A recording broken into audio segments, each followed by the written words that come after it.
అదే RTV app వార్తల్ని క్షణాల్లో చదివే అవకాశం ఉంటుంది. ఒక న్యూస్ పేపర్, ఒక టెలివిజన్ ఛానల్ మీ చేతుల్లో ఎప్పుడూ ఉంటాయి. రెండవ డిజైన్ అయిన మా దేవుని గడప కార్పొరేటర్ సుబ్బారెడ్డి గారు నిన్న జరిగిన మొన్న ముఖ్యమైన ఒక 4 విషయాలు మాట్లాడడం జరిగింది. దాని గురించి ఈరోజు ఈరోజు మాట్లాడదామనేసి ఈ ప్రెస్ మీట్ పెట్టడం జరిగింది. సాధారణంగా నేను ఒక గృహిణినండి. నాకు అటు రాజకీయం ఇటు రాజకీయం ఏమీ తెలియదు. వాస్తవంగా ఈరోజు చెప్తున్నాను, 2వ డివిజన్లో ఉండే సుబ్బారెడ్డి అన్నగారు ముఖ్యంగా 4 విషయాలు మాట్లాడారండి సురేష్ బాబు అన్న గురించి. మొదటిది వచ్చేసేసి మహిళల గురించి ఎలా మాట్లాడాలో నేర్చుకోండి అని అన్నారు. రెండోది వచ్చేసేసి అభివృద్ధి అన్నారు. మూడోది వచ్చేసేసి కార్యకర్తలు అన్నారండి. కార్యకర్తలు అంటే నేను ఆ వీడియో చూసిన తర్వాత నాకు నవ్వాలి ఏడ్చాలో కూడా అర్థం కావటం లేదు.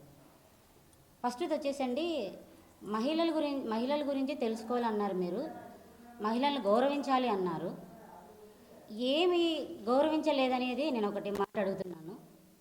యాక్చువల్గా ఇప్పటికీ మేము 2వ డివిజన్లో ఉండే నేను ఒక వైసీపీ కార్యకర్త కూతురిని. నేను అప్పటి నుంచి ఇప్పటి వరకు మా తండ్రి గారు ఒక వృత్తిపరంగా గత 7 ఏళ్ళు కువైట్కి వెళ్ళడం జరిగింది.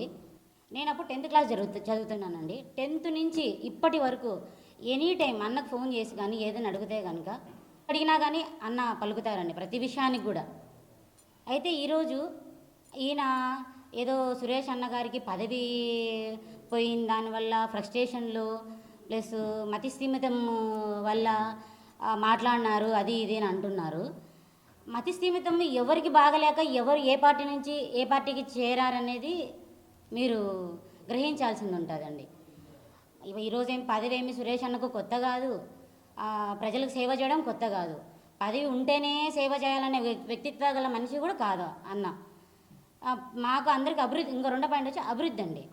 అభివృద్ధి గురించి చెప్తున్నారు. చిన్నప్పటి నుంచి మేము కడపలోనే పుట్టాము, కడపలోనే చదివాము, కడపలోనే పెరిగాము, ఇక్కడే ఉంటున్నాము. ప్లస్ మీరు అభివృద్ధి గురించి మీరు మాట్లాడుతా అంటే ఇంకా మా ఊర్లో ప్రజలు నెత్తిలు గోళ్ళకేసి కొట్టుకుంటున్నారు. ఎందుకంటే మేము చిన్నప్పటి నుంచి మేము చదివినప్పుడు కడప ఎలా ఉంది, ఇప్పుడు ఎలా ఉంది. అప్పుడు సురేష్ బాబు గారు మేయర్గా ఉన్నారు. మేయర్గా ఉన్నప్పుడు కడప ఎలా అభివృద్ధి చెందింది. దాని తర్వాత రవీంద్రారెడ్డి సార్ గారు మేయర్ అయ్యారు. అప్పుడు ఎలా అభివృద్ధి చెందింది ఏదనేది కడపలో ప్రజలకు మీరు కొత్తగా చెప్పాల్సి ప్రెస్ మీట్ పెట్టి కొత్తగా చెప్పాల్సిన అవసరం అయితే లేదు సార్. అందరికీ తెలుసు ఎలా కడప అభివృద్ధి చెందుతుంది, ఒక అభివృద్ధి అయితే ఏముంది, ఒక సంక్షేమ పథకాలు అయితే ఏముంది, ప్లస్ ప్రజలకు ఉపాధి కూడా కల్పిస్తుంది అన్నమాట కడప. మీకు తెలియదేమైతే మేము మీరున్నప్పటికైతే మేము చిన్నపిల్లలము. ఇప్పుడు కడప ఎలా ఉందో ఒకప్పుడు కడప ఎలా ఉందో మాకైతే కళ్ళకు కట్టినట్టు మాకు కనిపిస్తుంది. మీరు మళ్ళీ ప్రెస్ మీట్ పెట్టి మీరు అభివృద్ధి గురించి అంటే ఒకసారి మా డివిజన్లోకి రాండి. 4.5 కోటి లక్షలు మీకు మా 2వ డివిజన్కి శాంక్షన్ అయితే కనుక మీరు ఏం అభివృద్ధి చేశారు, ఏ కార్యకర్తకు పనులు ఇప్పించారు? మళ్ళీ వచ్చి కార్యకర్తలకు అండదండగా ఉండాలంటే మీరు అటు టీడీపీ కార్యకర్తల గురించి మాట్లాడుతున్నారా, ఇటు లేక వైసీపీ కార్యకర్తల గురించి మాట్లాడుతున్నారా? నాకు అర్థం కావటం లేదు. మా వైసీపీ కార్యకర్తలలో అయితే కనుక ఎవరైతే ఏముందని పెద్దవాళ్ళు ఉన్నారు. మేమంటే చిన్నపిల్లలము. అప్పుడు పోటీ చేసిన వాళ్ళు అంత ఇంత మాకు నాలెడ్జ్ ఉంది కాబట్టి ఎవరైనా పెద్దవాళ్ళు మేము గుర్తించగలుగుతాము ఎవరైతే చేశారు. ఎందుకండి మా నాన్న ఉన్నారు. అప్పట్లో ఎంపీటీసీ సురేష్ అన్న గారు జెడ్పీటీసీ పోటీ చేసినప్పుడు మా నాన్న వాళ్ళు ఎంపీటీసీ పోటీ చేశారు. అంటే గత 30 ఏళ్ళ నుంచి మేము ఈ పార్టీనే నమ్ముకొని ఉన్నాం, వైసీపీ పార్టీనే నమ్ముకొని ఉన్నాం. మీరు ఏం చేశారు? గత సంవత్సరము 10 ఏళ్ళ నుంచి మీరున్నారు. ఇప్పుడు ఇదే వైసీపీ ప్రభుత్వంలో నుంచి ఎవరికి పనులు ఇప్పించారు? ఏ కార్యకర్తను మీరు గుర్తించారు? ఇది ఈ కార్యకర్తకు నష్టపోయినాడు, ఈ కార్యకర్తని మనం దగ్గరకు తీసుకోవాలి, దీనికి ఏదో ఒకటి చెయ్యాలని మీరు ఏం చేయూతనిచ్చారు? ఎవరికి ఇచ్చారు చెప్పండి. మేము అడిగిన దానికి చెప్తున్నాము. మహిళలు గౌరవించలేదు అనేది ఒకటి, అభివృద్ధి చేయలేదనేది ఒకటి మీరు చెప్తూ ఉన్నారు. మీరు చెప్తా అంటే తెలుసుకునే పరిస్థితుల్లో అయితే కనుక మా వైసీపీ నాయకులు కానీ మా కార్యకర్తలు కానీ ఎవరు లేరన్నా.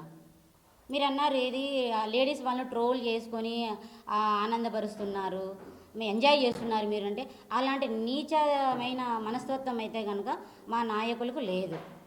ఎందుకంటే మీరు అంటున్నారు ఈరోజు నేను ఒక సాధారణ గృహిణిని అయి కూడా నేను ఈరోజు ఇందుకు ముందుకు వచ్చి మాట్లాడుతున్నానంటే మా డివిజన్లో ఆడవాళ్ళు ఎంత ఇబ్బందులు పడుతున్నారో, కాలువలకు ఏమే కానీ, రోడ్లు తోయడం ఏమే కానీ, మంచినీళ్ళతో ఏమో కానీ ఎన్ని సమస్యలు ఉన్నాయో మాకు తెలుసు.